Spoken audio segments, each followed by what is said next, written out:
Open our bay doors. I'm sorry, Dave. I'm afraid I can't do that. What would you do with a brain if you had one? Do? Why, if I had a brain, I could... Miles per hour. I could while away... 46.56 degrees.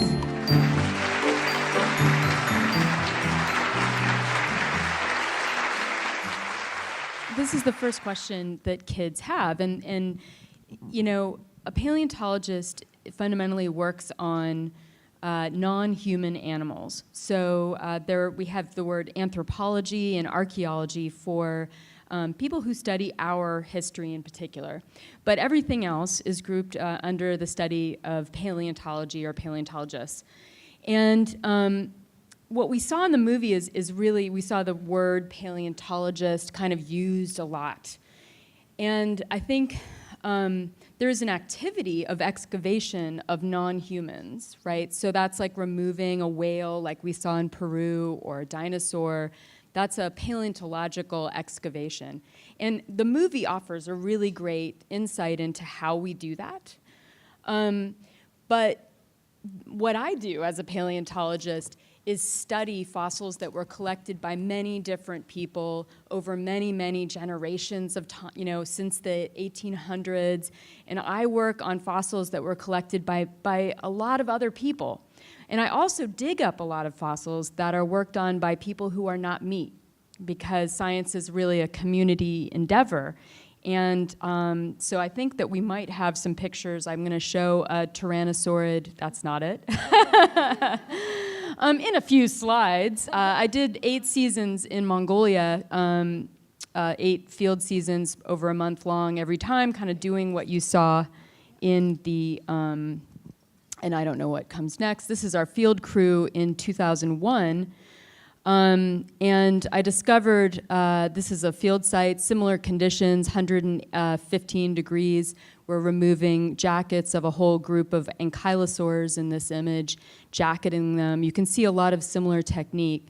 But all of this work is funded by organizations that don't require, like, we're not gonna sell anything. So all of these fossils belong to the Mongolian government, and they may be on loan and displayed in the US, but they return to Mongolia.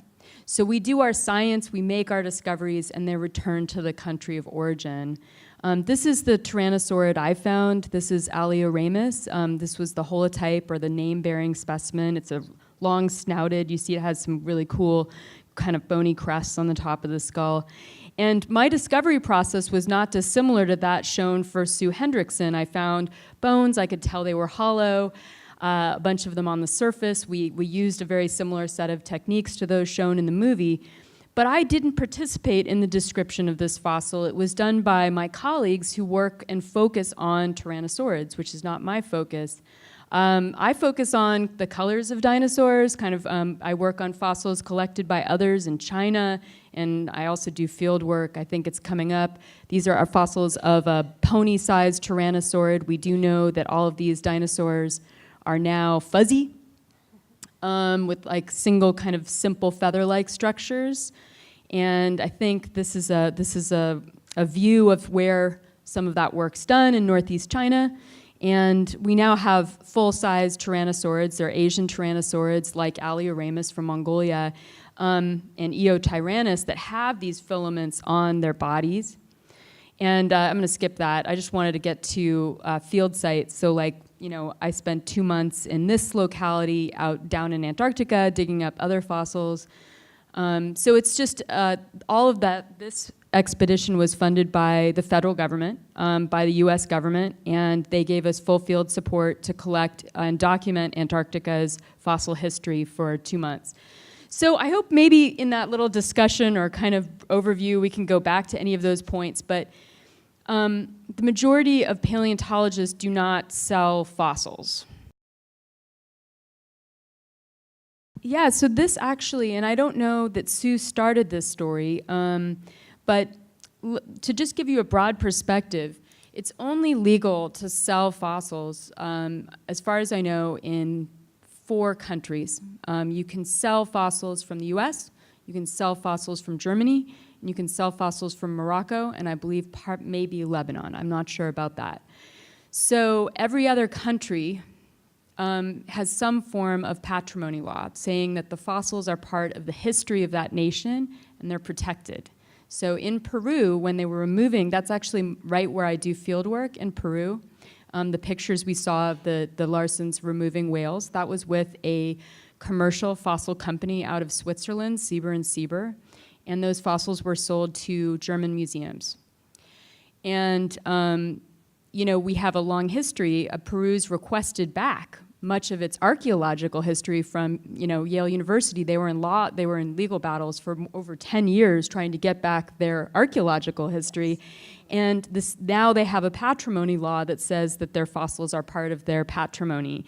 And so those German museums that have Peruvian fossils may face some legal action in the future for their return to Peru. And it's a really hard case, to my mind, to make that the fossils don't belong in Peru. But this is it can get into a really muddy and kind of interesting story. I think we see only one perspective in this movie, which is that the government, took away this dinosaur. I think it's an important perspective to think that it was tribal land, and this was a family who was a member of that tribe who ultimately sold the fossil, and I think none of it would have happened. The media involvement in the story is also part of the story, if that makes any sense. So when the auction was taking place, I was in graduate school, and I went to the annual meetings of the Society of Vertebrate Paleontology were in Chicago right after the auction took place. And there was a lot of dialogue over what this would mean for paleontology, because it essentially, the sale of that fossil established that you could make a lot of money selling fossils. And subsequently, several even more complete tyrannosaurids have been sold from the US, from Montana, and at least to European museums. And that is totally legal if they are collected on private land. If they're collected on public land, I was in Washington, D.C. in, I think it was 2008, when the Fossil Protection Act was passed, saying that fossils from public lands are now part of our U.S. patrimony. They are part of our history, and they cannot be sold to foreign museums. They're formally protecting fossils on public lands. And that's now being finally implemented like 5 years later. So we are one of the latest comers to recognizing dinosaurs that are US dinosaurs as part of our history. So it's pretty tricky. What we do have is that for some dinosaurs, like living dinosaurs, birds, they produce a certain bone type during egg laying. And that bone type, they lay down, kind of resorb certain parts of their bones and lay down a certain tissue in their bones during egg laying, and of course only females do that. So they did try to assess that in Sioux, and it was not present. It could be a female that was not egg laying, right?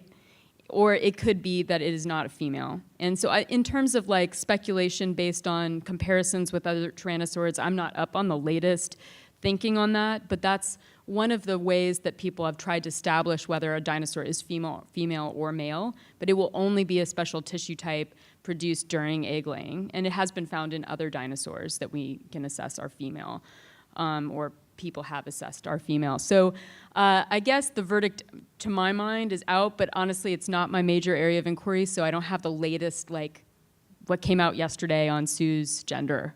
I don't think we know that it's female. So I work specifically on the origin of birds, and I work on mostly small raptor dinosaurs that are a little more closely related to birds than what we saw a lot of today. Tyrannosaurids are, kind of more closely related to birds than some other dinosaurs like Stegosaurus or Triceratops, but they're more distantly related than things like Velociraptor. And so I work on small raptors up through living birds. I look at the origin of penguins and parrots and how we got these birds today from dinosaurs. And so that's my focus, and I did a lot of work on how we infer the colors of dinosaurs over the last like 4 or 5 years. And then most recently, I'm working on how we might figure out dinosaur sound making. And in terms of my field sites, I do a lot of work in Asia, Antarctica, New Zealand, Peru, and then in a couple weeks we're going to Chile. So there are, I think a global perspective, like I really want, as much as it's nice to take your pickup and head out and find dinosaurs in your backyard, I think a global perspective on how dinosaurs evolved is really important, and that's kind of like what I've dedicated my life to. Well, we just published the first one this year. It's from Antarctica, and it's a fossil voice box from 66 million years ago, so about the same age as Sue. And so we're hoping to find more in that vein fairly soon. I would say that the verdict is now that all Tyrannosaurids, so there's a whole family, Tyrannosauridae. We used to recognize a different one called Tarbosaurs. They're the Asian Tyrannosaurids mostly. There's a whole bunch. So, but the fossils that we have, even just in the last 2 years, like this one fossil, Eotyrannus, is full-sized. We wondered if only the small Tyrannosaurids, like the pony-sized ones, had these, what they are is like an unbranched feather. So they look like a bristle or a filament. They're not related to hair, they're related to feathers, but they're just a single, each, bristles kind of thing. Kind of like a quill, but a little softer than that. They don't stick really straight.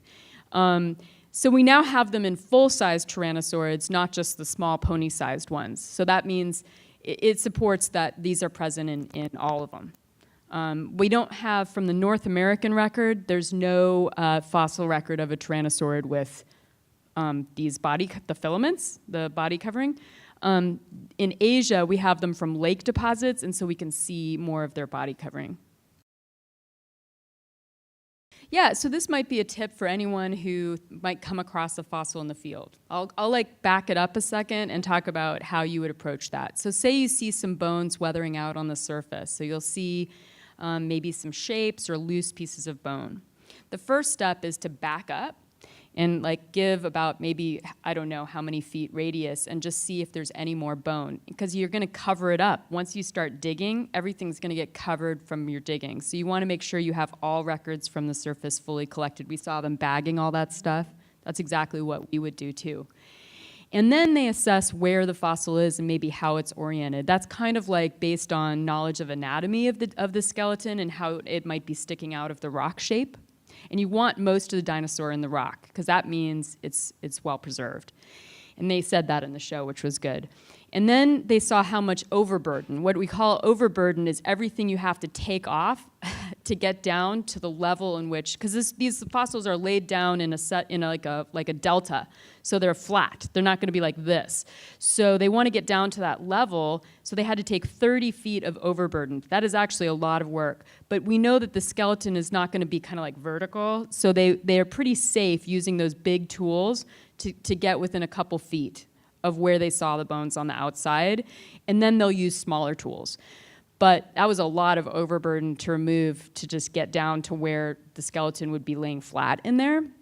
And then, what we call in the community is discovery marks. A discovery mark is a pick mark that's in your skull, So sometimes the way you find something is you hit it, and that, when you have to remove that much rock, it is, sometimes happens, but usually it's a small fraction, and you'll use smaller tools when you get within, like a smaller pick or chisel, when you get within a small, close to the skeleton itself.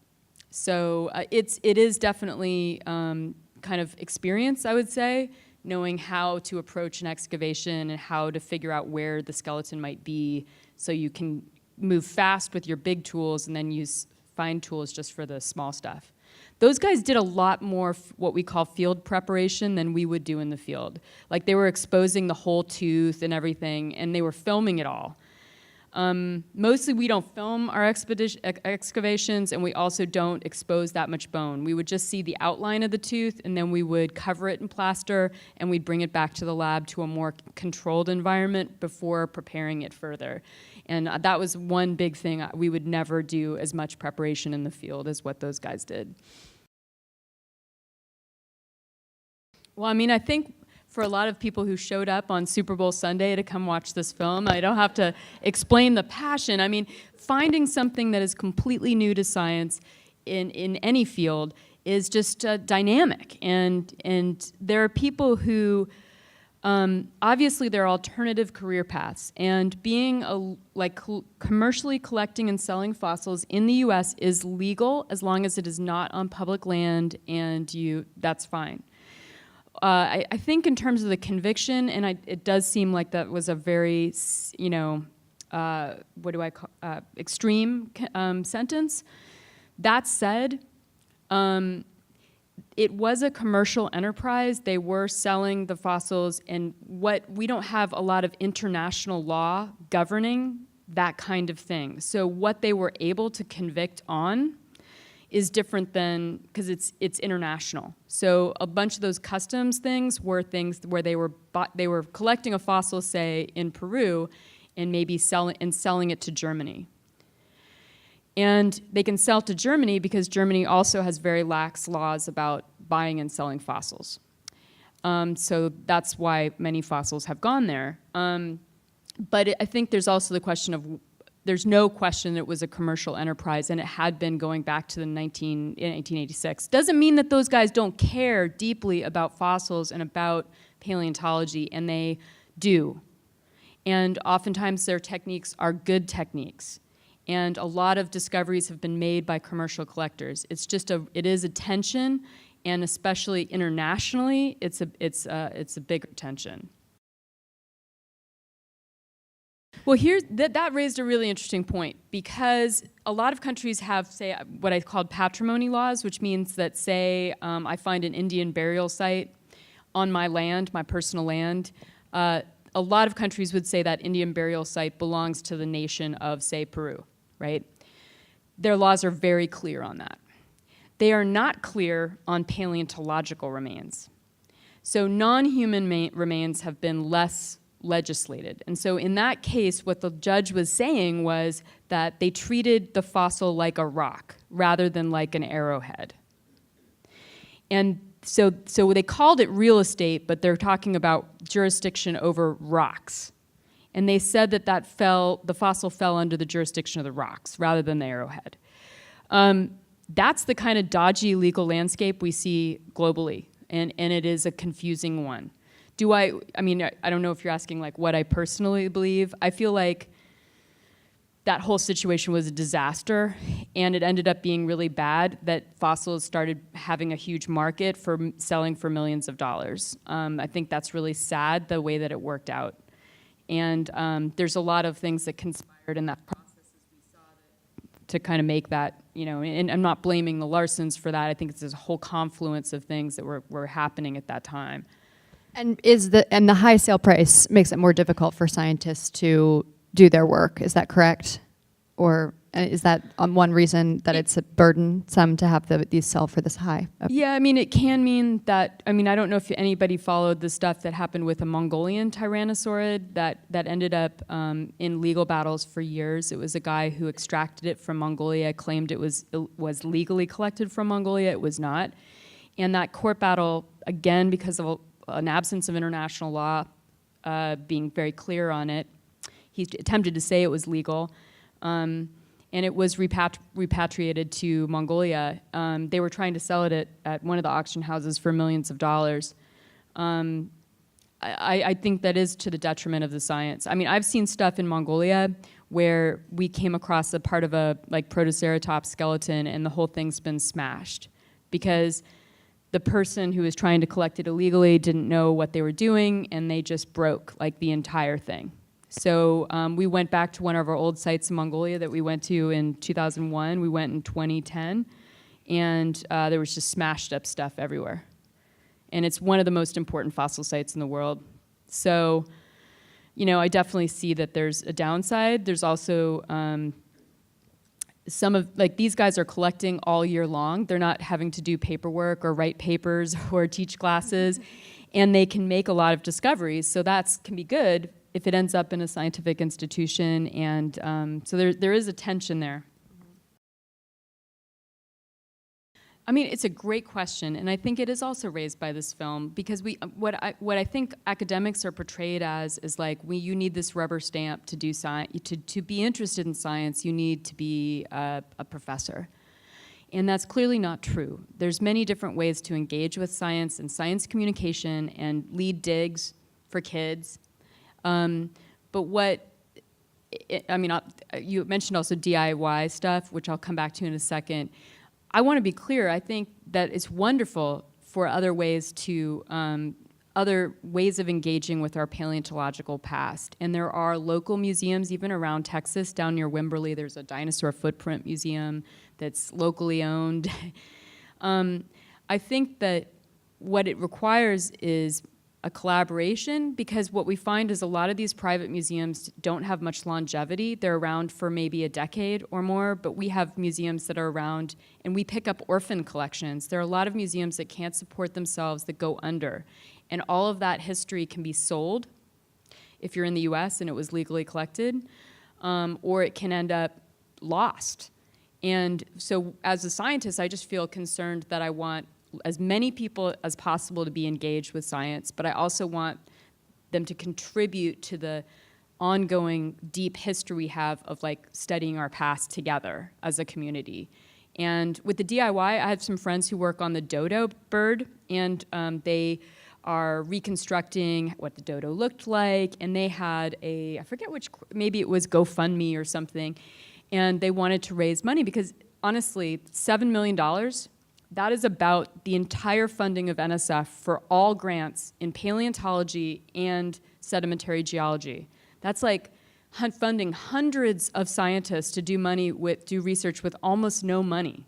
$7 million, that could fund hundreds of people and hundreds of students doing stuff. And so, I mean, to me, there's just like this gross discord between publicly funded science and other ways, or commercial stuff where you're selling it to a museum. So the DIY stuff definitely has its place. We have to follow the rules. There are a lot of sites in the US and mostly in other countries where scientists cannot get permits to study there, yet we know that there's illegal collecting going on. And we can't get permits to do that. Not we, like me as an American, but Chinese scientists can't get permits to do work in China. So I just think it needs to be legally permitted, and I just like to see more accessibility for students, for everyone. I don't think it just needs to be in the ivory tower. But we do want to create that long-term patrimony or protect our history together. I have no personal relationship with Larson. I have encountered the Black Hills Institute, Inc., in various contexts.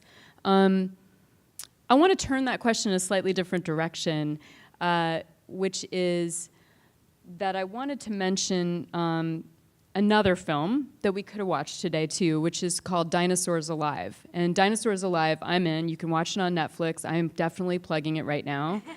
But everyone in that film is a student, is a academic paleontologist, and it was funded by our national government for the purposes of educating about how science is done and about dinosaurs. And I want to put that as a counterexample because this really shows you a lot of one kind of sociology of science thing, which is very interesting. But the counterpoint to that is young people doing science for publication or for research and trying to enhance our understanding of the deep past. And I don't think this film really has a lot of that story in it, unfortunately. Back to Larson, I don't really have an opinion. What I've seen in China, and these are local landowners, I see a lot of parallels with protection of forests, of rainforests. So if you have an economy, which is you can go in and collect these tigers, and you can sell the tigers to zoos, and you take away that source of income, and there's a significant source of income to local people to do that, you have to replace it with something. And with fossils, similarly in Northeast China, these are people whose maybe their entire income for the year is like $100, and they can sell one fossil for $100. There's incredible incentive, or $2,000 locally, and then that fossil might go on to be sold for $50,000, $200,000, $300,000 one fossil. You can't take away the incentive to have a better life locally without having an alternative source of income in those communities. And I do think there is some parallels with big game. Like, these guys are coming out and big game hunting for tyrannosaurids. And they lead people, that, like, you can pay the Larsons, I think, and go out and they'll try to help you locate a T-Rex. And so I think, I don't love that. But on the other hand, commercial collecting in China and in the US, because these guys are out all year, every year, they find a lot of stuff, and a lot of those fossils have ended up in museums, and they have contributed to our understanding of ancient life. And so I can't, it's a complicated and murky world. And there's no question we would not know as much about feathered dinosaurs as we do without the commercial trade in China, which is illegal. So I don't live, breathe Tyrannosaurus. There is a little kiddo who has his hand up for a long time here in the front. One sec, little kiddos. But I see you there. And so I'm not a huge Tyrannosaurid fangirl. I do not live and breathe Tyrannosaurids. So, what are the big things that people ask me? Are they scavengers? Are they carnivores? How fast could they run? There have been a lot of discoveries that have been enabled by Sue and by a lot of other Tyrannosaurid fossils. A friend of mine works on Sue specifically. The nuance of what we've learned from Sue, it is nuanced. It is things about cranial anatomy, about the nose holes and the nose structures, and like heating up air for breathing, maybe some insights into thermoregulation. But I can't give you the latest and greatest Sue insights because that's not really my deal. But it has definitely been a scientifically important specimen. They actually made the whole thing available on, like, CT scanned the whole skeleton, and they've made, like, the whole skull CT scans available to the research community. So that's what having a specimen in a museum can do, is that all that stuff is freely available to scientists to work on. And that's one of the importance of having things in public repositories, is just the freedom of that information. It's in the public trust. So I don't know the precise number, but I'm gonna credit whatever insight I have actually to my colleague and friend over there, Becky Desjardins, who is visiting from a museum in Europe. And apparently an even more complete Tyrannosaurid that is larger as well, Becky, has been unearthed related to Larsen for the Natural History Museum in Leiden in the Netherlands. And Trix, the T-Rex, which is more complete and larger, was just unearthed in the last couple of years and is on display already in Leiden in the Netherlands. So, and we know of at least one more that's now in Berlin. So these are the kinds of sales. The one that was sold to Leiden was around $7 million. And so the felony convictions and the jail time did not shut the Larsen brothers down. I don't think they're working together anymore. The two Larsen brothers no longer work together. They have their own shops, I think. So we do use a lot of satellite images that we can use to map the rock deposits that contain the fossils. And those can be incredibly useful in hard-to-reach areas. So you need to plot a route, and you need to see an outcrop deep, say, in a forest, and you're like, oh, okay, I can see that, but if I was just on the ground, I may not even ever see that spot to check out. But it doesn't help really. I don't know of anyone using it to find an actual skeleton. The human eyeballometer is still one of the best tools, because we integrate and we look for things that are subtly different from the surrounding rocks to see a bone. And bones can be in different shapes, and they can be in different colors, and so it's kind of hard algorithmically to teach something to look, and we're really looking at tiny, tiny stuff oftentimes. So GeoEye collaborates with National Geographic, and there's other high-resolution satellite imagery that you can get for a lot of locations, also aerial photography and drones. So for imaging just like outcrop area and targeting where you want to look for fossils, but not finding the fossils themselves. So we're still beating the robots on that one. I think the human eyeballometer is still a better tool for actually finding a dinosaur bone on an outcrop, unless it was like a really big dinosaur that was really in bad shape and was weathering out. Like you saw that whale in Peru, it was like bones everywhere. It was pretty hard to miss. Like you can go into the Peruvian desert and there'll be like a whole whale skeleton. And just weathering out. So I could probably see that from a drone, but not my fossil penguins that I want to see they're usually not so all over the place and smaller. Really cool stuff just last couple of years, you know, so the first feathered dinosaur was found in 1996, which was about the time of Sue's auction, right? And that fossil is tiny size. It was like this big, and it has these filaments on it, little like the tyrannosaurids I showed. And we knew that because this little dinosaur had these filaments and it was more distantly related to birds, yeah, this is just on the vocal organ. You can just look at this one right now, that's cool. So this little guy was more distantly related to birds than tyrannosaurids. So we thought, oh my gosh, we might find these bristles, or these filaments we call them, that are shown here in tyrannosaurids. Then, if we go back, I think, one slide, we found, my colleagues found D. Long, I think this was in 2001, I want to say, and those are pictures of the tail where you can see the bristle-like structures on the tail of this animal. You can see this animal also has 3 claws. It's a primitive tyrannosaurid.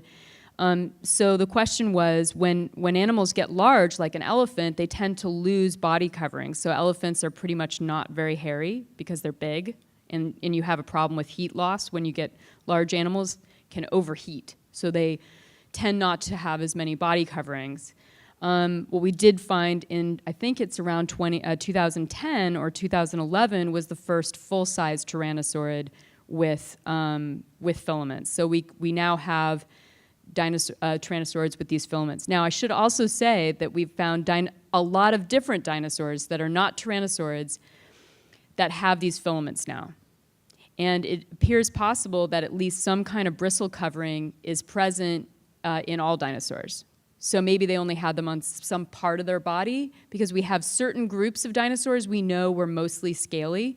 For example, if you click the one with that one, these dinosaurs, this is what's shown kind of being unzipped is a sauropod dinosaur, a big plant eater. And so far, those guys are only known with scales. What's kind of emerging from the sauropod looks a lot more like a cartoon of a tyrannosaur here. And the carnivorous dinosaurs, we have a whole variety of them that are known with these filaments.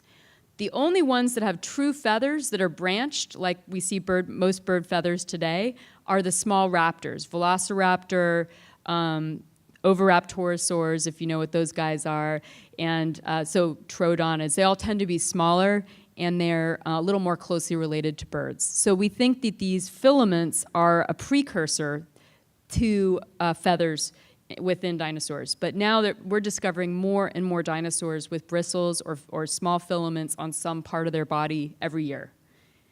Yeah, so it's kind of changing our notion of what dinosaurs look like. So what we look at is in scanning electron microscopy. So we take the fossil, if we go back to the D-Long, I'm sorry, sure. Holly, that's the fuzzy guy. And we take those filaments, a little tiny piece of that, and we look at it under a really, really high magnification. What are preserved are the outlines of the pigment-containing packages that used to be in like our hair has the pigment in our hair is contained in tiny organelles called melanosomes that are pushed into the developing hair, because our hair is dead, right? So that happens when it's developing. Same thing happens in feathers. What we can see is the outline and the shape of the pigment-containing packages. And the shape of those packages corresponds with color. So red hair, do I have any red-haired people in the audience? Naturally red people here. There we go, we got one. Your pigment packages tend to be rounder. So in mammals, they actually look a little bit like a raspberry, and they're round and small. And then dark hair, even black hair and brown hair would be more of a elongate, sausage-shaped pigment package. So that's work that is ongoing and kind of characterizing that relationship between the shape of the pigment package and color in living animals, so we can look at dinosaurs. But in 2010, we did the first color map of an extinct dinosaur based on these tiny pigment packages preserved in the fossil feathers and filaments. Sure. Holly and I were chatting about kind of late-breaking news in dinosaur studies, and this year, many of you guys may or may not have seen the dinosaur tail in amber from Burma, from Myanmar, and this seems to be a really cool new emerging fossil deposit. They found these Burmese or Myanmar amber deposits have been known for a long time, but recently they've discovered a portion of them that's producing a lot of, like a bird wing, complete bird wing, and the dinosaur tail. So this seems to be, I think we're gonna see a lot more cool discoveries coming out of that amber, but one of the things I find that most people don't know about amber is it's actually as incomplete as different things are missing from the fossil record in amber than in Sioux. So Sioux doesn't have any skin, but we have beautifully preserved bones.